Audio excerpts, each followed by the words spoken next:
Thanks for listening to the Nice Podcast. I am available to deliver keynote presentations and workshops for your company or for your conference. Reach out to me, davedelaney.speaks.com, or email me and we can talk.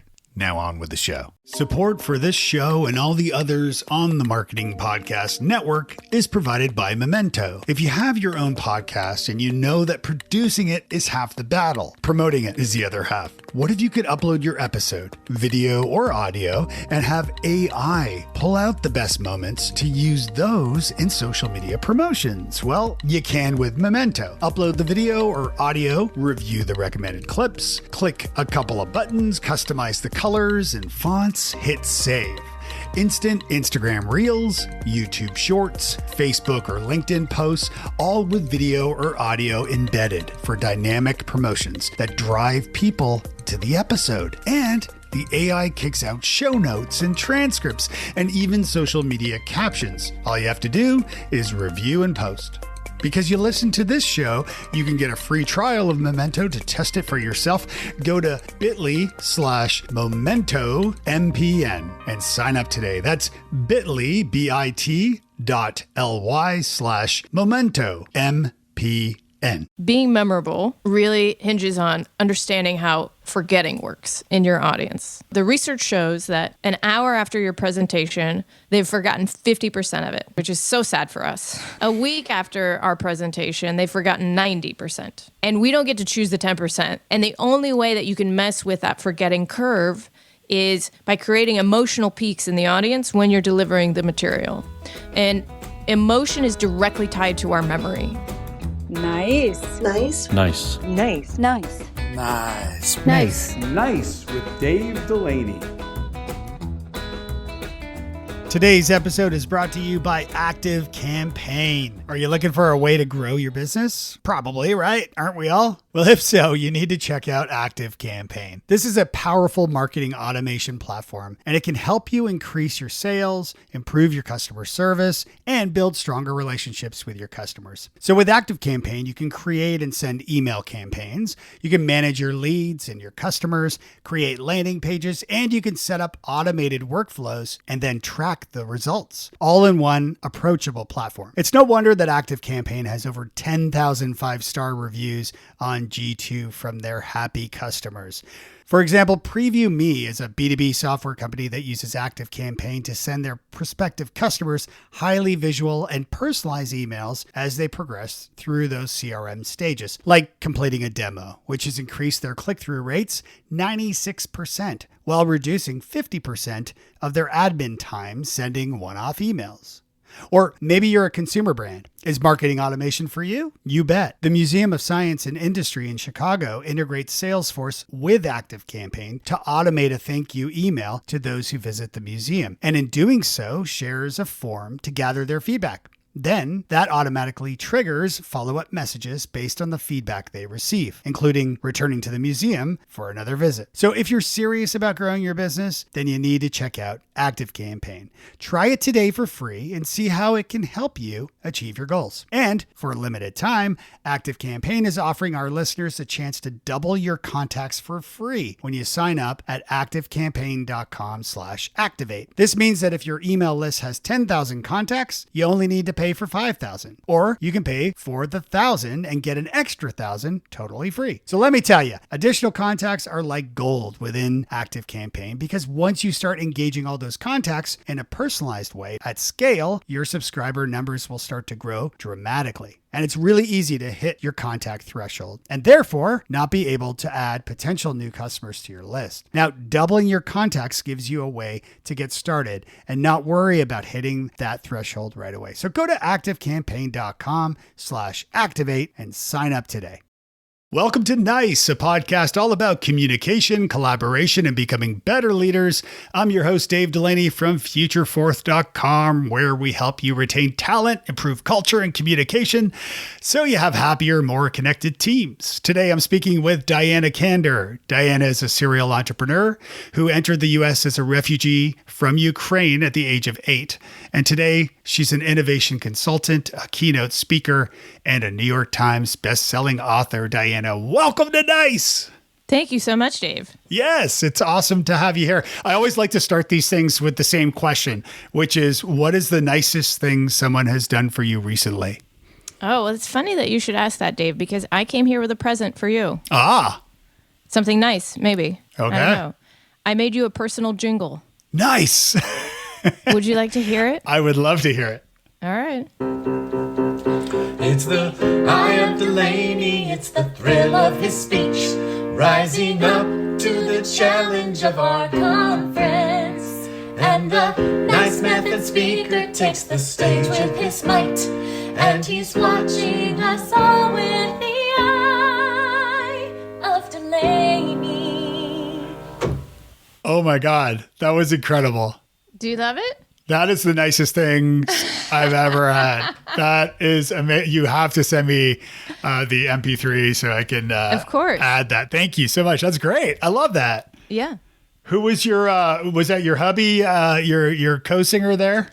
Oh, it's a great question. It's not me singing. Unfortunately. Oh, that's not you no singing. Singing talents. No. Okay. I wish I could do it live for you on air, but I can't. I wrote it. Yes. And then I have a group of friends, depending on who's available. I'm like, can you sing something for me this week? Nice. Yeah. I should have that. I live in Nashville. Come on. Yeah, you should be able to find some people on the street. Yeah. Hey, just read these words. Yeah. Yes. Yes. Sing this song, will you? Yeah. That would make sense. Where are you based? I don't know where you're based. I'm in Kansas City, Missouri. Nice. So just up the road, or Yeah. not too far from Nashville. That's super cool. So that is amazing. That was amazing. It totally threw me off, but I loved it. Sorry about that. No. I'm here to go big. Yes. Dave. Yes. Let's definitely do that. Definitely do that. No, that was amazing. That was amazing. So I know you can juggle. Uh-huh. And I know you can do handstands. So I'm not disappointed that you're not a singer, because you obviously already have some great talents. Tell me about those. Juggling, handstands. Yeah, every year I take on a physical feat that feels impossible to me at the time. And it started about 5 years ago. I was writing a business book, and in the business book, somebody was attempting a 10-minute plank. And I was like, well, I'll try to do that along with the character. I could write about it better. And it felt impossible. I could do a 1.5-minute plank at the time. And I was like, but just in case I get it, that would be a miracle. And what can't I do if that works? Yeah. And so I ended up using the same curiosity and innovation skill set that I teach to others to achieve a 11.5-minute plank, Dave. 11.5. Wow. Yeah. It wasn't easy. There was a lot of setbacks and a lot of having to unlearn and relearn what I was doing. But and then as soon as I was done, I was like, okay, well, what's next? And so I've had for the last 5 years a number of goals, including doing handstands and pull-ups, and this year the splits. Wow. That would just scare me. I don't know if I could go there.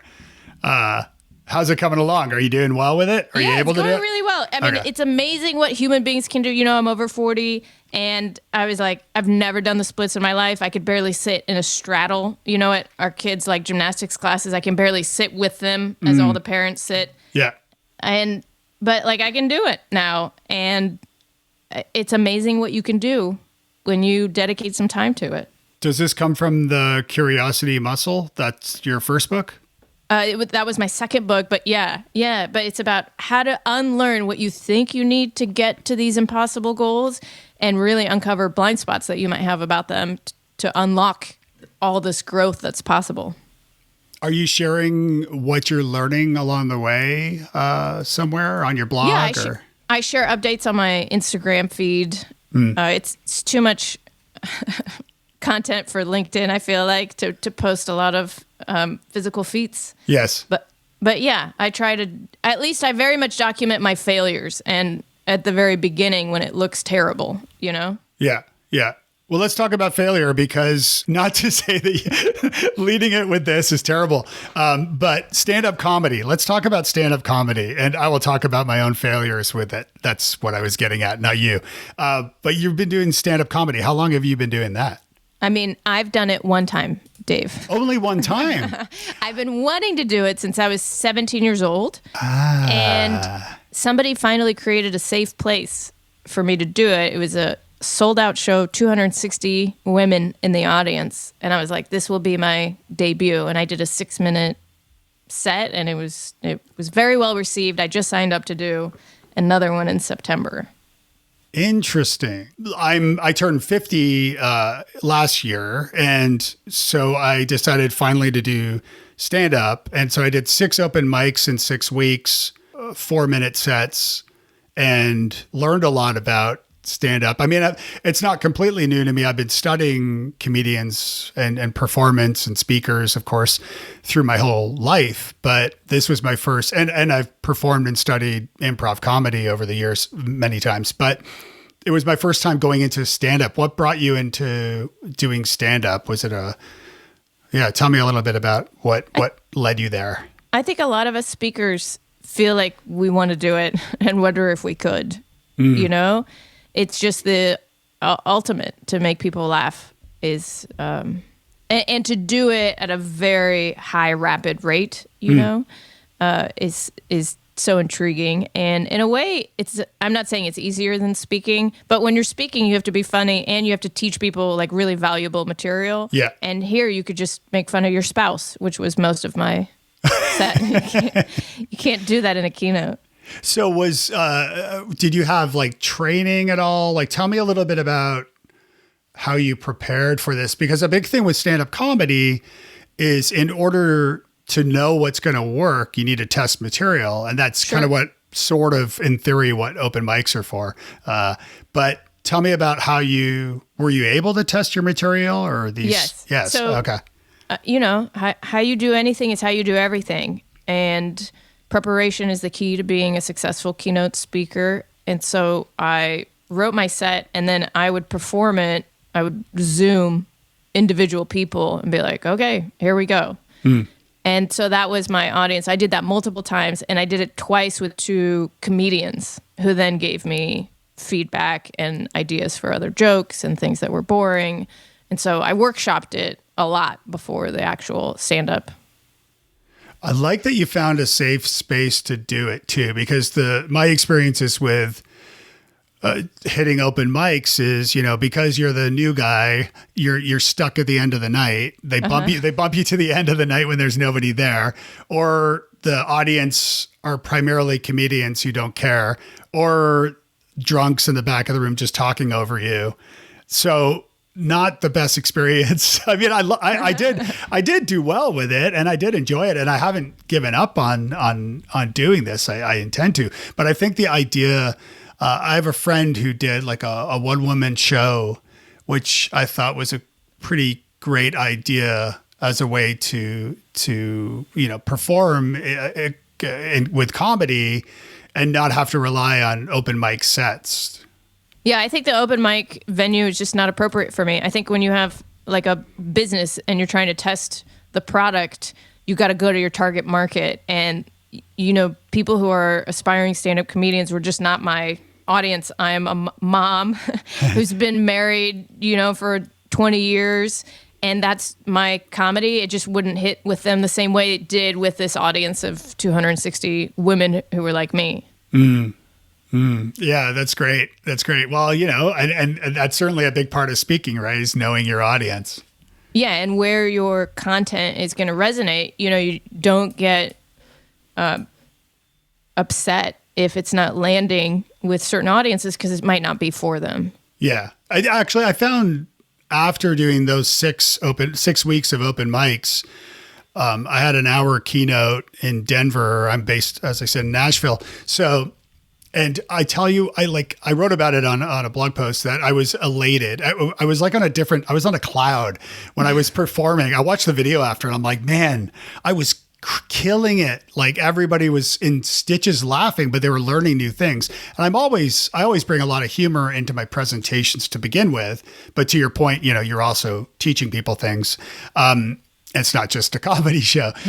But speaking, like having an audience's undivided attention for an hour who paid to see me speak and who flew me there and paid me, like versus 4 minutes of God, kill me right now.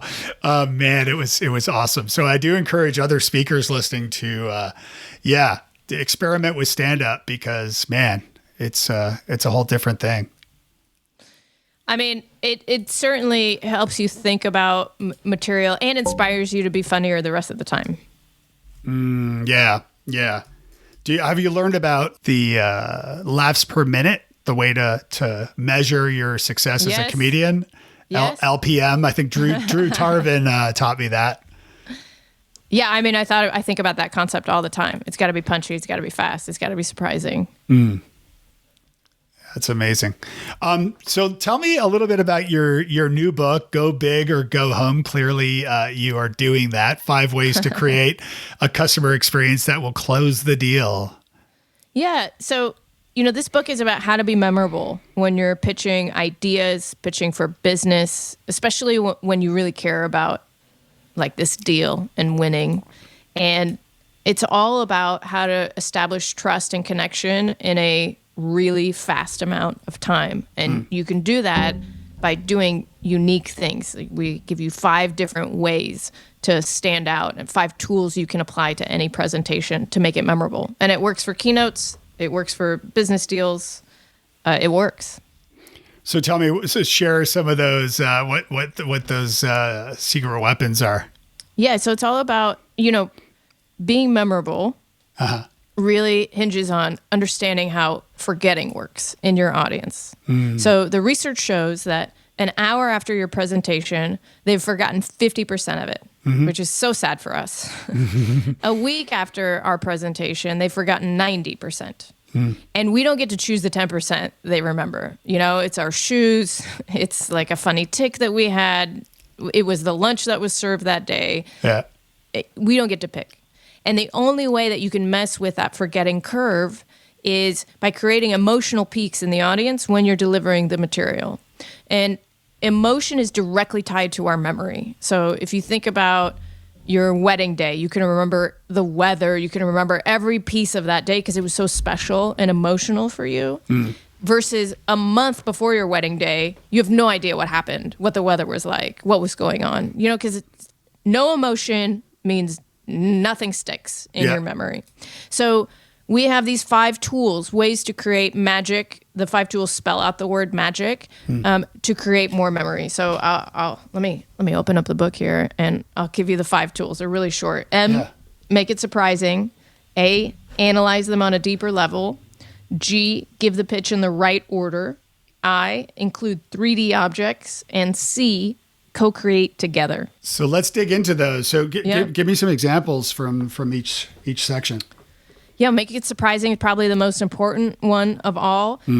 When we start presentations, people will say to themselves, like, do I know what this is? Have I heard something like this? And if the answer is yes, then they'll immediately go into power save mode and autopilot, meaning they won't remember any of it.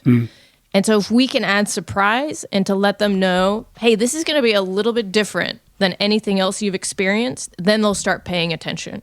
And if we can add those surprises throughout to reset their attention throughout, depending on the length of the presentation, then we'll keep it for the duration of what we have to share.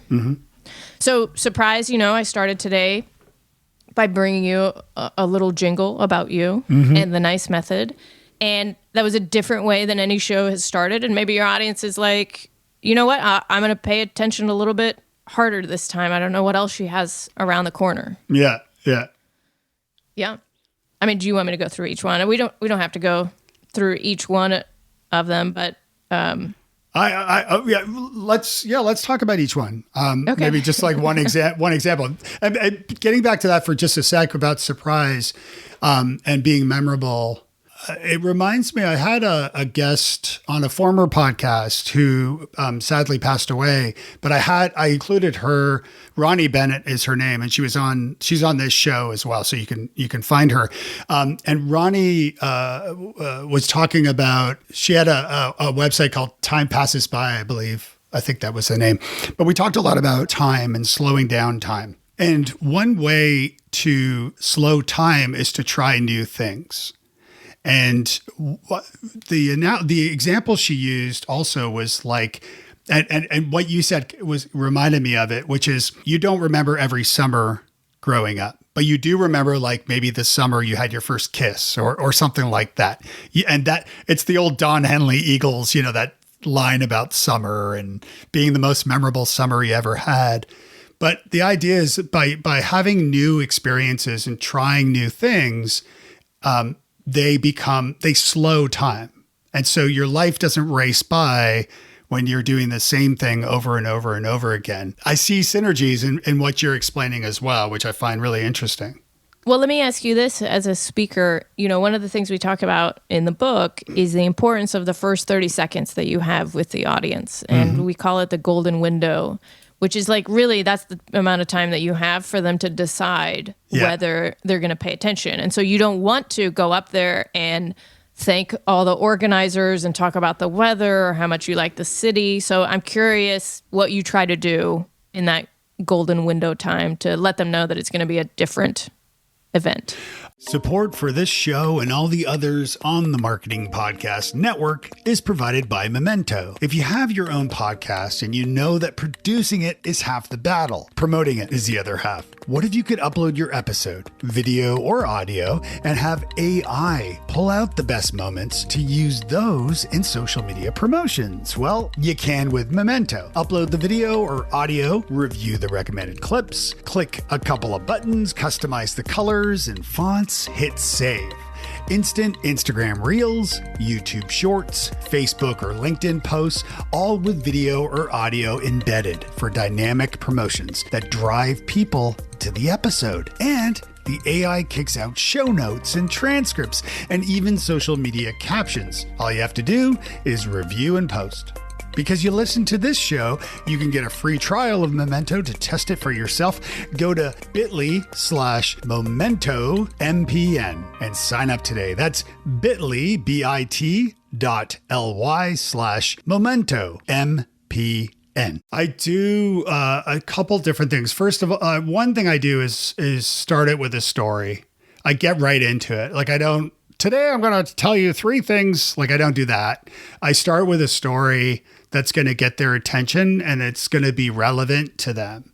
And so I start with a story. The other thing that I do, and I do it throughout presentations, is I'm not a fancy pants who just flies in, delivers a keynote and leaves right away. I like hanging out and meeting the audience, learning about them and things like that. And if I get enough time to do that before my presentation, I make notes of a few of the names of the people I spoke with and a few bullets about the specific things we talked about. And I put that on a card or I'll have it accessible where I can refer back to it. So, for example, I started speaking recently and Kathy from rural Alabama, I forget where she was from, she taught me a word over lunch, bumfuzzled, which is my new favorite word. And so straight away I started and something didn't go quite right. And I said, "Oh gosh, I'm bumfuzzled, Kathy." And Kathy starts bawling laughing, she's laughing her head off, and everybody starts laughing because I'm referring back to her specifically. And so I like to interweave and bring in examples and reference people in the audience. Yeah, I think those are perfect examples. They're just things that are unexpected, and anything that is unexpected makes us pay attention, and anything that makes us laugh. Somebody once told me this great quote: after they laugh, they listen.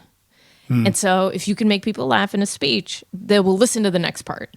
And so surprise is just the most important tool that we have in our toolbox. And actually in the book, I think about laying out your presentation, whether it's a pitch or a keynote or a speech, in a graph. And do you know, Dave, when politicians debate each other, they have on the bottom of the screen audience reactions to it, this dial that goes up and down. Have you ever seen that? I haven't, no. Well, I want you to think about your speech. There's very happy at the top. You think about the beginning, middle, and end of your speech as a timeline. And then at the top of the line, it's very, very happy. At the bottom below the line is bored. And then I want you to think about plotting the emotional graph of your audience during your presentation. Because a lot of people try to say like, this is how I want my audience to feel when I'm done. But we don't feel anything for an hour. We feel things for split seconds. So think about your presentation and when those highs are going to happen, those moments of surprise or whatever else you have. And also when the lulls are going to happen, when you have to tell them something serious or important. And that helps you visually see whether you have too many lulls together, where the highs are going to be, or if you have any highs at all, you know? And to even check with your audience whether the highs are where you thought they were. Yeah, and a big part of that is reading the audience, right? That's right. And just to see if they respond the way that you thought they would to this thing, the story that you thought was great. So anyway, that's how I think about plotting your speech and thinking about it ahead of time. So M, for make it surprising. A, analyze them on a deeper level. You kind of already hit on this, but most people before they present do demographic research, like how big is this company, the people that I'm speaking to, how long have they been there, how many employees do they have? What do they do? And that is basically addressing your customer, your prospect as a human-shaped wallet. They are no more than that to you. And instead, what we can do is psychographic research, which is understanding their values, their beliefs, what they find important, and just basically doing research that other people want. If you want to connect with people in a way that nobody else can, then you do research that nobody else will. And so what you're talking about, doing the research beforehand, including it in your speech, that's all part of it. Do you have any other good examples? Depending on the industry, I may include a quote from like a thought leader in the industry who they recognize. Super smart. Anything else? I'm putting you on the spot here, Dave. Research. Oh, yes. I always use Google News for the city and the company name before the engagement. So what I do is I'll even just looking at Google News, I'll check local news in that market. So, I might be speaking, it's like recently spoke in Gulf Shores, Alabama. So New York, there's a million different stories. Gulf Shores, not as many. So you can start to get a feel for and if it's a local audience as well, then you can actually mention I just heard about doing it in a totally transparent, honest way, but saying, a pizza place just closed down and man, I love pizza or whatever, whatever it is. So you can refer to some local stories, assuming they're good news stories, of course. Oh, that's super cool. I love that. Well, you could see how that connects with people. And more than anything, each one of these elements shows them that you care about them, that this is not just a transactional thing for you, right? That you took the time. Do you know how long I've been walking around my house singing Eye of Delaney? My whole family is doing it now. We did it at dinner last night. And it's just me, this isn't just an interview for me. I care about it. I took time to watch your keynote reel, listen to other podcasts. I needed to understand you as a person to be able to create something that resonated with you. Yeah. And it's amazing, by the way. I really love it. Okay. The third element is G, give the pitch in the right order. Now, this is a mistake that almost all of us fall into when we're presenting, and that this is how we usually start. We say, well, let me tell you a little bit about myself, then I'll tell you about what I do, and then I'll tell you why you should buy from me or listen to me. And the reason that's a problem, Dave, is that they don't care about you. They don't care about you until they believe that you understand their perspective of the world, that you see the world the same way as them, that you have something of value to offer. So we're wasting a lot of time trying to establish credibility when they're just thinking about their laundry that they have to pick up and their to-do list, and they're not listening. And instead, if we want them to pay attention and remember us, we start with them. So when it comes to presentations, I feel like you don't talk about your credibility, and we could have a fun debate about this if you disagree. In the first third, you got to come in hot, offer some value, tell them why they will benefit from what you have to offer, and then the credibility is gravy at that point, if that makes sense. Yeah, that makes sense. You can't start a meal with gravy. Yeah. Do you know what I mean? Yeah. It's not an appetizer. That's right. Hashtag. Yeah. Gravy's not an appetizer. Unless it's with French fries and cheese and cheese curds. Smart. That's so smart. But not by itself. A bowl of gravy is not an appetizer. not at all. And that's what your credibility and all your accolades is. That's how you should think about it. Gravy. It's funny actually that you mentioned that. I straight away I remember this story of some college friends, these guys who are idiots, and they went to a bar and they saw some attractive women. So they they ordered gravy and they ordered themselves fries, and then they ordered gravy for the ladies, and they were like showing their fries. And it was about as successful as starting with gravy. Oh, I love that story. Tell me how you think about the order of, when you talk about yourself versus when you address them. It's a great question. I quite often, maybe too often, share my own stories, but not in a way to like toot my horn, but rather getting honest and open with the audience to share something I experienced. So that's kind of how I approach talking about myself. Great. And when do you bring in, like, you clearly do a lot of legwork to be relevant to your audience. When do you try to, do you think about where in the presentation you talk about that? Yeah. So for example, in the Master Communicator's Secret Weapon talk, I reveal a secret weapon that can help them improve how they communicate. And I begin with a story of when a clicker that I was given went awry, and the slides started advancing on their own because the clicker had a built-in timer. But I begin that talk first asking for a show of hands how many people love public speaking, and usually it's 2 out of hundreds.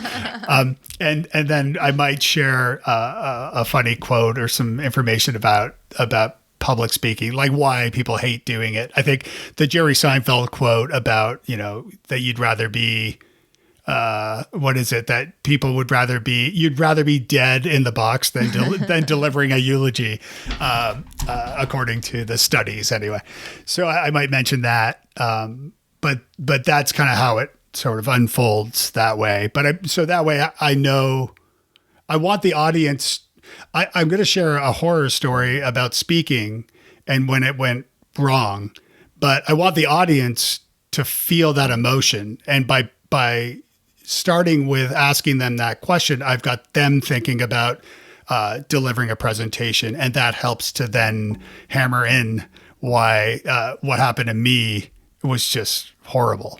Yeah, well, you're doing it to a T, Dave, because you're starting with a question, which immediately is something that's different and surprising, right? Mm-hmm. You're not saying, I'm going to lay out the most important things that you need to do to be a good communicator, like snooze. Mm. You are engaging them right off the bat, which is the best thing you can do in that golden window, is ask a question, pique their curiosity. And then you're not sharing credibility. You're not like, I've been a professional speaker for, here are all my accolades. You're like, let me tell you the worst thing that ever happened to me, which is hilarious. Yeah. And it's fun to laugh at other people's pain. That's not gravy, Dave. That's a story that connects with people and humanizes you. Yeah, exactly. What about you? What do you do in that golden window period? Yes. So when I give the curiosity talk, I basically have 2 talks, one on curiosity and innovation. And in that one, I put up a picture of Snoop Dogg on the screen, and I say, who is this? And so they get to, they all know. And then I say, what is he up to? And then we play this fun game of who really knows Snoop Dogg. and a lot of them don't know the extent to his entrepreneurial empire. So they get to play, and then, I share some of the other interesting things that Snoop does. And then I put up a picture of Vanilla Ice, and I say, well, who's this? And a lot fewer people know. And then when I say, what's he up to? They have one thing to share. And then we talk about the dichotomy between the two. But now that's a very different experience than what you were thinking was going to happen in innovation talk, if that makes sense. Yeah, no, it makes complete sense. I like it because it resonates with people because it's familiar. I mean, you're talking about two people that people are familiar with, so they know. It's always new, and just about any industry you're delivering that for, Snoop Dogg has a business in. Yes. So you have that going for you as well. And then Vanilla, my only Vanilla Ice angle is that he's following me on Twitter. Heyo. And my teenagers laughed their heads off when I showed them this. And so I was in a store, like a vintage store, and we found my daughter and I, and we found a vintage, like old Vanilla Ice doll. And so I took a picture of it and I DM'd him on Twitter, like a private message on Twitter to say, "Hey, Vanilla, take a look at this." And never heard back. So I guess he thought I was somebody else. You were trying to build on the relationship. I see it. I see that's super smart. I was trying. Well, that gets us to the next item on the list, Dave, which is include 3D objects. Mm-hmm. So let me tell you why your Vanilla Ice doll is so important. Our sense of sight is directly tied, is in the same part of the brain as memories. And so we all think that we learn in different ways. You know, some people prefer audiobooks, some people prefer to read them, but we all remember in the same way. And that is through our sight and touch. And so if you just have words on a screen versus you have a picture of something on a screen, they'll remember the picture much more. But if you can bring it into the physical world, then they'll remember it, 10x more. So how can we bring our stories, our experiences into the physical world? How are some ways that you do that? Well, we're not on a video interview right now. I had a whole bag of tricks, Dave, prepared, but I'm drinking out of my nice mug that I made for this show. I do that on pitches sometimes. I'll make a mug with the logo of the company that I'm talking to, and I bring it up and an opportune time. It's like I combine it with surprise. One example that I have in the Go Big or Go Home keynote is I have this product which is called the Poo Trap. And I first show the description of the product, just text, explaining what it is. And it's basically a harness for your dog that collects poop as the dog goes. Okay? And it's even better when I, say it out loud now than you're just reading it. But then I show the picture of it. And it looks like this S&M contraption that your dog is wearing with a plastic bag, like it directly attached to their back end. Wow. Do you know what I'm saying? Yeah. And then I reach into this mysterious bag and I would say, and everybody laughs, and I'm like, see, this picture is much more memorable than the text. And then I reach into this bag that I have on stage and I'm like, look, here it is. And I pull out and I say, I'm going to pass this around, see which one you remember the most. Oh my God, that's amazing. And so when we can bring our ideas into the physical world, it's more fun, it's more interesting. I have this good friend who's a cancer researcher, and he does this kind of cancer research where he's trying to get your T cells to fight the cancer on their own, meaning if what he does works, you don't need chemotherapy, you don't need radiation, like amazing. Your body attacks the cancer. But when he goes to conferences, everybody there is working on something amazing. Like everybody wants to talk about their thing. So he had another friend of ours make a physical representation of a T cell fighting a cancer cell. And it's this giant blob with like clear icicles coming out of it and lights. And he just goes and puts it on a table and turns on the lights. And like everybody just comes to him because it's so different. And then he gets to tell them about his research. And that's what 3D objects do. They create intrigue, they're memorable, and they just help us get sticky in the minds of the people that we're talking to. Okay, I find that fascinating. Right away, it made me. Well, first of all, I have a question. Since this is audio only, did you say you made a mug? I made a mug. Dave. Oh my God! Take a photo of myself in the mug after Please. the podcast and send it to you. Please do. I will include that in the show notes so everybody can see that. Thank you for doing that. That's really sweet. That's amazing. And I apologize. Yeah, for no, this audio only medium. It's a podcast. Yeah. Yeah. I'm like a podcasting purist. It's audio. That's amazing. So yeah, I did want to get back to that, make sure I didn't misunderstand you. That's amazing. It's interesting about producing, like you straight away. So I read we were talking about stand-up comedy, and I read a really fascinating article, which I encourage you to check out. It's in the New York Times. Find it online, because not on your phone, but on like desktop, because the article itself is really neat how it's designed. It's kind of interactive. It's interesting. But the story of the piece is about how comedians use bottles of water. Because as a stand-up, you have the microphone, a mic stand, a stool, and a bottle of water or a drink. And that's all you get. So you can't bring unless you're like Carrot Top, you can't bring a bag of treats with you in a stand-up comedy setting. Of course, as a speaker, you can. And the article is really fascinating because straight away I read it and I'm like, oh yeah, that's true. They always have drinks. But as you read it, you start looking at, like, for example, like Jerry Seinfeld always has like a super high-end expensive bottle of water to show how classy and rich and, whatever, like how fancy he is. Ricky Gervais usually has a podium and he hides, like a naughty boy, he hides his can of beer under the podium and kind of slips it up or brings it up, or a pint, takes a sip and then hides it back underneath. Then you've got like Robin Williams, who used 18 bottles of water. 18 bottles of water. Yes. You've been studying the greats. It's fascinating. So yeah, and when you see that, if you've never seen Robin Williams, straight away, you're like, buckle up. So you're like, what's he going to do with all those bottles of water? That's right. Drink them. Yes. And he's going to earn every drop.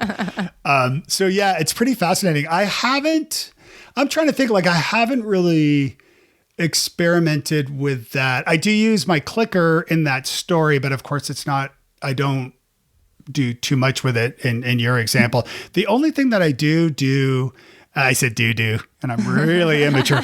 And I stole this idea from Denise Jacobs, who's also an amazing, smart, great author and speaker. And it depends on the venue and things like that. But the audience gets, and I actually just posted a clip of this on my Instagram recently. The audience gets a sheet of paper and pens to share, and they are at the beginning to write, or at some point near the beginning, they are to write down, like, what is their biggest communication problem at work, without naming any personal names or brands, companies, just like, what is their challenge?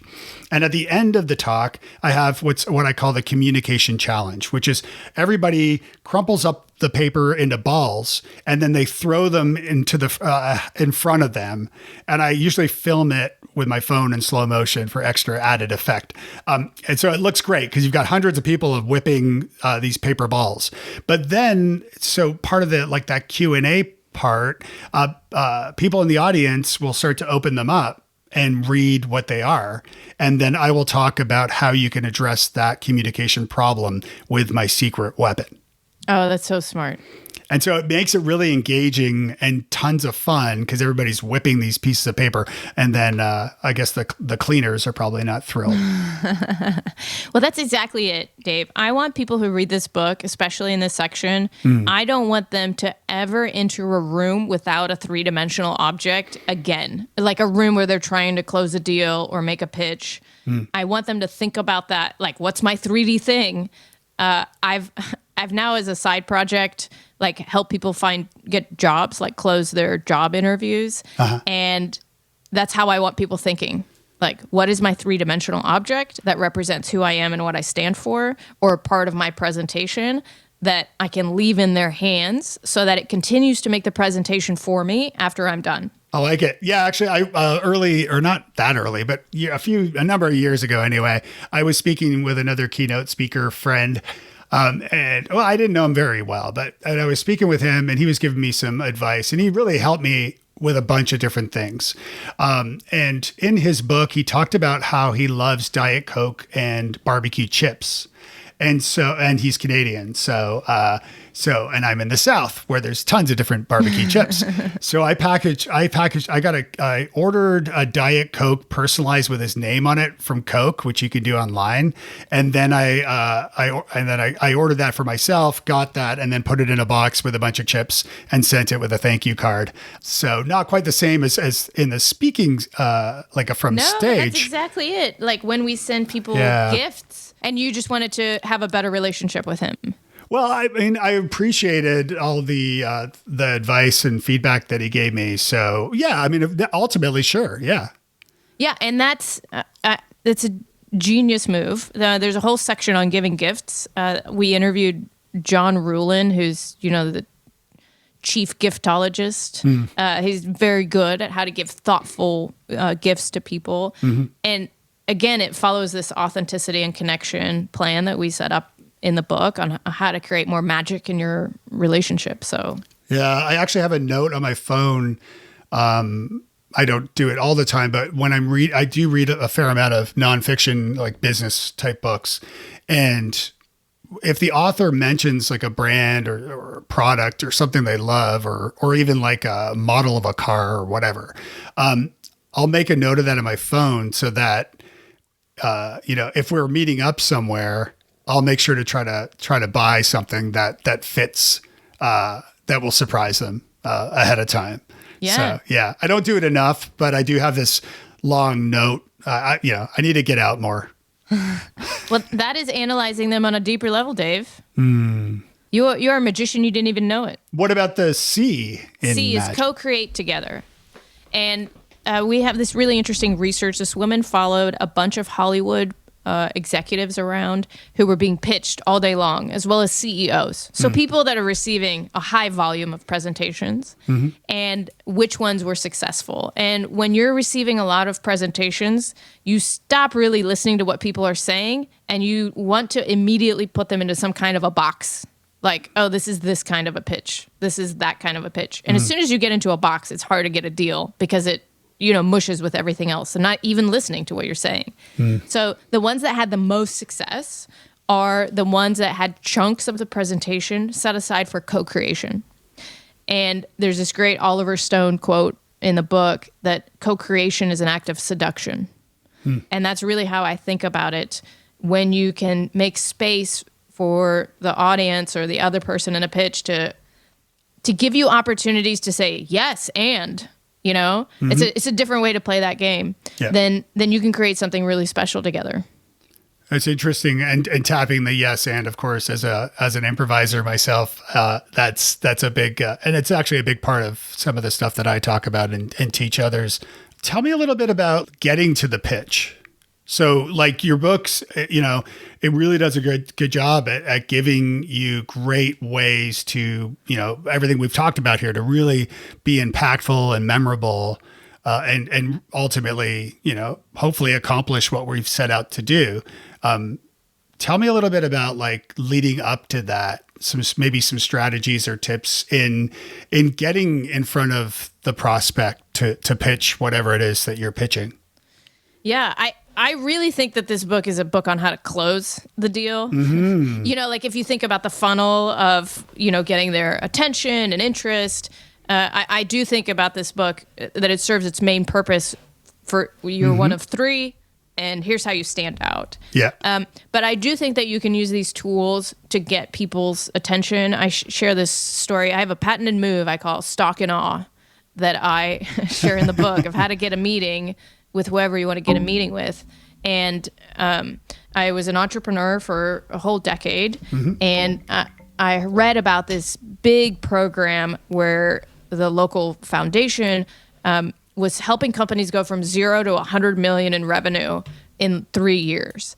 And I didn't have the kind of company that even fit any other parameters. Like that was not going to be possible for me. But I thought if I could just get into the program, I could learn how to make my business better. And so I emailed the guy who ran the program, and I didn't hear anything back. And I called him and left a voicemail and nothing. And, most people would give up at that point, but I wanted to surprise. So my husband and I, we went on LinkedIn and found everyone we knew who knew somebody who worked at this foundation. Do you know what I'm saying? Like we knew one person that worked there, but we knew like 30 people who knew someone who worked there. So we called, it's like a big game of telephone. We called our friend to talk to their friend, to talk to this guy, Bo Fishback, at the foundation and tell him to go to lunch with me. And a few weeks after that, I emailed him again and I got an acceptance from his assistant. We picked a restaurant to meet. I was standing there waiting for him in the vestibule of the restaurant. Yeah. And he comes in, this like towering 6'7" guy, and he just goes, "Who are you?" Because still to this day, people are coming up to me and be like, "You should have lunch with Diana Kander." And he's like, "I am. I'm doing it." Okay. and so how do you when you are trying to communicate with people, what you're doing is showing them what it's going to be like to work with you. I said at the very beginning, how you do anything is how you do everything. So how can you use these tools to get people's attention? Yeah, you tried doing that with Vanilla Ice. What a great story. Yeah, well, yeah, not as successful, but I tried. But no, and you raise a really good point in that too, and I wanted to point this out for folks. So I've done, I wrote a book about networking, and I've done presentations and training about networking best practices and doing it the right way, and I do a whole training on LinkedIn specifically. And you did something that was very important, which is, first of all, smart, because you use LinkedIn as a research tool to find, those who know that person. So those second connections in your LinkedIn. But you did something that you mentioned, which really stood out to me, which is then you picked up the phone and called them, the people that you know. And or even email, because a lot of times what happens when people do that is they message them instead of call them. And that person may, especially if it's like a leader of a large organization, they may not go on LinkedIn that often. So they would never see that message. So the fact that you picked up the phone was really smart. Good job. I thank you. I have a theory, Dave, which is the easier it is for you to do, the easier it is to ignore. So if you're sending an email to 2,000 people, prepare to be ignored. But if you drive to their house and you say, "Hey, can you do me a favor?" They'll be like, "Yes, of course." So like find something in between those two extremes. Yeah. Depending on how much you want them to do the thing. Stock and awe. Hashtag stock and awe. I love that. All right. Well, let's move on to the lightning round of questions here. Man, I feel like we could do like multiple episodes. This has been great. So complete this sentence. Nice guys and gals finish first. I believe that. You question it a lot in the world, but it's a much more fun way to live. I think, when you aren't driven by your competitiveness and you have an attitude that we can all win together, it's just a more fun way to live in the world. What's a nice book you recommend the nice makers check out? Oh, well, I talked about John Ruhlin's book, Giftology. If you want to give thoughtful gifts to people that you care about, it's a great primer on how to do that well. Nice. I'll make sure to include links to everything we're talking about here. How is Diana nice to herself?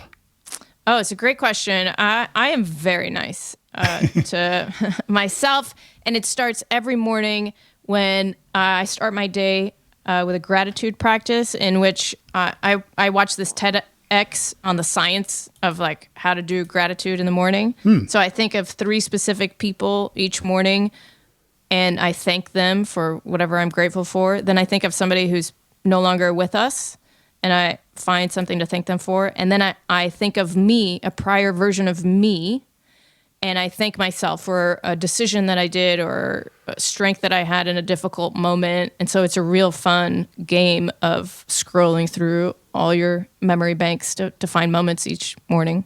I love that. I do a daily meditation and I practice meditation and mindfulness, and I've learned of this this type of meditation called metta, where it translates to love and kindness basically, and it's very similar where you envision somebody in your life and then you wish them well. And, Yeah. and you think really great thoughts about them, and you're just wishing them well. And then you choose somebody who you don't really know. Like, it could be like the cashier at the grocery store, and then wish him or her well wishes as well. So yeah, that's a cool practice. I like that. It's a nice way to start the day. It is a nice, yes. Ding, ding, ding. Should have brought the bell. What was the TED Talk? Where did you learn that? Or who was the speaker? Do you remember? I can find the link. I've sent it to a lot of people. Yeah, I like it. So we can maybe put it in the show notes. Yeah. If you had a billboard, what would it say? Love everybody. I love that. I like it. How can people get a hold of you? This has been so much fun. Well, they can find me at dianakander.com, and I'm on LinkedIn a lot. I would love to connect with people there. And Dave, I brought a gift, not just for you, but for your audience as well. Nice. So if they're interested in the book that we talked about today, but they don't want to buy it, I would love to give them a copy for free. All they have to do is email me. I'm Diana at dianakander.com, and tell me why they want the book, and I will gladly send them a digital copy for free. Nice. That's very, very nice of you. Thank you for doing that. Yeah, that's awesome. And I'll again include links to everything we talked about today, plus our jingle, plus the photo of the mug as well, and everything else. This has been so much fun, Diana. Thank you so much. Do you want me to take us out with the jingle, Dave? Yeah, let's do it. All right. It's the Eye of Delaney, it's the thrill of his speech, rising up to the challenge of our conference. And the nice method speaker takes the stage with his might, and he's watching us all with the Eye of Delaney. Hey, thanks so much for listening to the show today. Would you do me a favor? Leave a review. The reviews help others discover the show, and they mean a lot to me, so I would appreciate that. Did you know I am often hired as a keynote speaker for company retreats or for conferences? To find out more about that, you can visit davedelaneyspeaks.com. Music by Alistair Crystal at alistaircrystal.ca. We'll see you next time, and be nice.